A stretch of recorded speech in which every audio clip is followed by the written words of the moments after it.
दोस्तों आपने power of compounding के बारे में तो सुना ही होगा, लेकिन मैक्सिमम लोग केवल लॉन्ग टर्म कंपाउंडिंग के बारे में बात करते हैं कि अगर आपने इतने साल पहले इन्वेस्ट किया होता तो आज आपके पास में 1 करोड़ या 2 करोड़ होते, या अगर आपने किसी स्टॉक में इतने रुपए की SIP की होती तो आज आप करोड़पति होते, एटसेट्रा एटसेट्रा। लेकिन दोस्तों इस वीडियो में आपके लिए एक गुड न्यूज़ है, और गुड न्यूज़ ये है कि कंपाउंडिंग शॉर्ट टर्म में भी की जा सकती है, और इसे करने के लिए आपको ज़्यादा जीनियस बनने की भी ज़रूरत नहीं है। आपको केवल कुछ चीज़ों में महारत हासिल करने की ज़रूरत है, उसके बाद सिंपल आप शॉर्ट टर्म में कंपाउंडिंग की पावर का बेनिफिट उठा सकते हैं। तो चलिए जान लेते हैं कौन कौन सी चीज़ें हैं वो जिनमें आपको महारत हासिल करने की ज़रूरत है कंपाउंडिंग का बेनिफिट उठाने के लिए। Number 1, breakout trading. दोस्तों अगर आप शॉर्ट टर्म में कंपाउंडिंग की पावर का बेनिफिट उठाना चाहते हैं तो आपको ब्रेकआउट ट्रेडिंग सीखने की जरूरत है। आपको ये सीखने की जरूरत है कि स्टॉक में कौन सा पॉइंट बाय पॉइंट होता है और कौन सा पॉइंट टारगेट पॉइंट होता है और कौन सा पॉइंट स्टॉप लॉस पॉइंट होता है। आपको मार्केट में पैटर्न्स को समझने की जरूरत है कि कौन से पैटर्न्स के ब्रेकआउट के बाद में स्टॉक सबसे ज्यादा तेजी से ऊपर जाते हैं, और आपको मार्केट के एनवायरनमेंट को समझने की जरूरत है कि मार्केट के किस तरह के एनवायरनमेंट में स्टॉक्स आपको पैसा बनाकर देते हैं। Number 2, emotion control. दोस्तों स्टॉक मार्केट में सबसे ज्यादा नुकसान कराने वाले 3 इमोशन होते हैं, ग्रीड, फियर और ईगो। और यकीन मानिए अगर आप इन तीनों इमोशन को कंट्रोल कर लेते हो, आप शॉर्ट टर्म में ही अपने कैपिटल को कंपाउंड कर सकते हो। जब किसी स्टॉक में कोई अच्छा सेटअप ना बन रहा हो लेकिन स्टॉक आपको लुभा रहा हो, आपको लालच दे रहा हो, वहां पर आपको ग्रीडी नहीं होना है, क्योंकि यकीन मानिए कि अगर स्टॉक में बढ़िया सेटअप नहीं है तो 80% से ज़्यादा चांस होंगे कि स्टॉक आपका स्टॉप लॉस हिट कर देगा और नीचे चला जाएगा और आपका नुकसान होगा।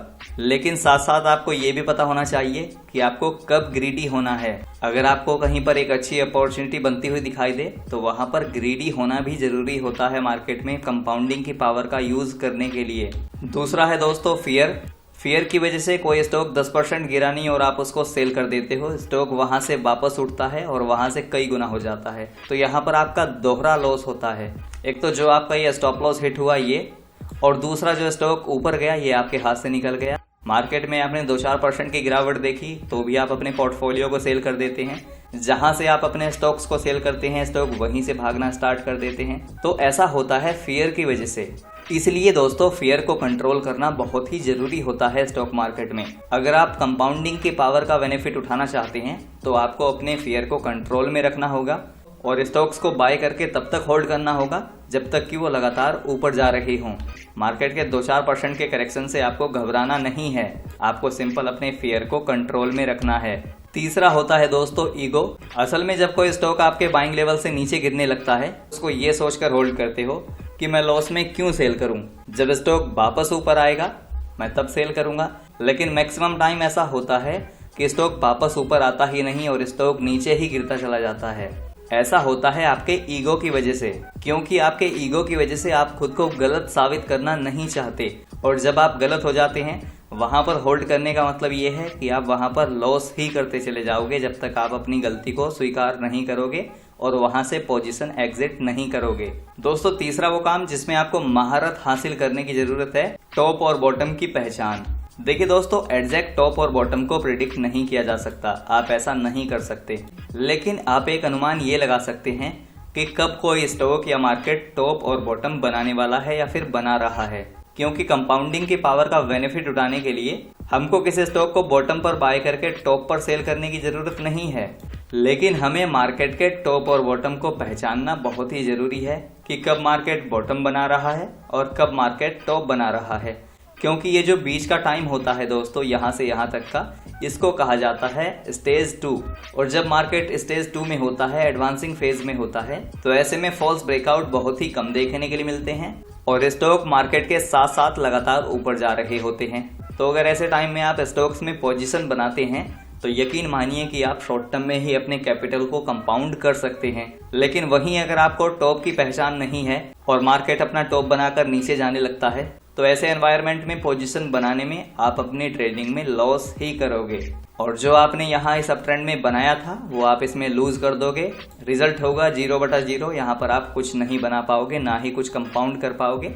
इसलिए आपको टॉप और बॉटम की पहचान होना बहुत ही जरूरी है कि कब मार्केट टॉप बना रहा है और कब मार्केट बॉटम बना रहा है। तो दोस्तों आप बस इतना सीख लो, ये सफिशिएंट है शॉर्ट टर्म कंपाउंडिंग के लिए। अब हम बात करेंगे कि शॉर्ट टर्म में कंपाउंडिंग कैसे करें। तो दोस्तों इसके लिए सिंपल आपको करना ये है कि सबसे पहले आपको रिस्क मैनेजमेंट पर फोकस करना है। अगर आपको मार्केट का ज़्यादा ज्ञान नहीं है तो आपको अपने टोटल कैपिटल को 20 पार्ट में डिवाइड करना है, यानी कि 5% के हिसाब से डिवाइड करना है। उसके बाद सिंपल आपको एक पोर्टफोलियो बनाना है जिसमें आपको 20 स्टॉक्स को ऐड करना है। तो जब आप अपने पोर्टफोलियो में 20 स्टॉक्स ऐड कर लोगे तो एक स्टॉक में इन्वेस्टमेंट होगी 5% की, यानी कि आपके टोटल कैपिटल का 5% एक स्टॉक में इन्वेस्ट किया जाएगा। उसके बाद आपको सिंपल करना ये है कि आपको देखना है कि आपके कौन से स्टॉक्स ऊपर जा रहे हैं और कौन से स्टॉक्स नीचे जा रहे हैं और कौन से स्टॉक्स कहीं भी नहीं जा रहे। तो जो स्टॉक्स नीचे जाने लगे उनमें आपको स्टॉप लॉस हिटिंग पर निकल जाना है और जो स्टॉक्स कहीं भी नहीं जा रहे उनको भी धीरे धीरे आपको सेल करना है। इसके बाद में आपको करना ये है कि यहाँ से जो आपके पास में कैपिटल आएगा उस कैपिटल से आपको अपने ऊपर जाते हुए स्टॉक्स में एवरेजिंग करनी है और साथ में कुछ अच्छे ऐसे स्टॉक्स अपने पोर्टफोलियो में ऐड करने हैं जो कि ऊपर जाने की तैयारी कर रहे हैं। और इसी प्रोसेस को आपको रिपीट करते चले जाना है हमेशा के लिए।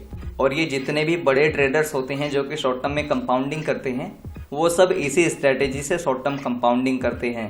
इस स्ट्रेटेजी में आपको अपने विनर्स को होल्ड करना है, अपने लूजर्स को सेल करना है और जो स्टॉक्स कहीं भी नहीं जा रहे उनमें से भी आपको सेलिंग करनी है।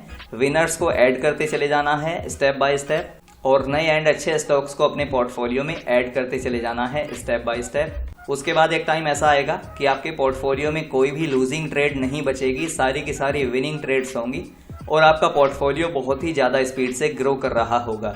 साथ में एक अच्छे लेवल पर अपने स्टॉप लॉस को ट्रेल करते चले जाना है। जैसे जैसे स्टॉक अपना लो बनाता चला जाए वहां पर आपको स्टॉप लॉस को ट्रेल करते चले जाना है, ताकि अगर स्टॉक का ट्रेंड चेंज हो जाए, स्टॉक नीचे जाने लगे तो आपका प्रॉफिट टॉप के लेवल पर ही बुक हो जाए और आप शॉर्ट टर्म कंपाउंडिंग का बेनिफिट उठा पाएं। तो दोस्तों ये था हमारा आज का छोटा सा वीडियो। आई होप कि आपको अच्छा लगा होगा।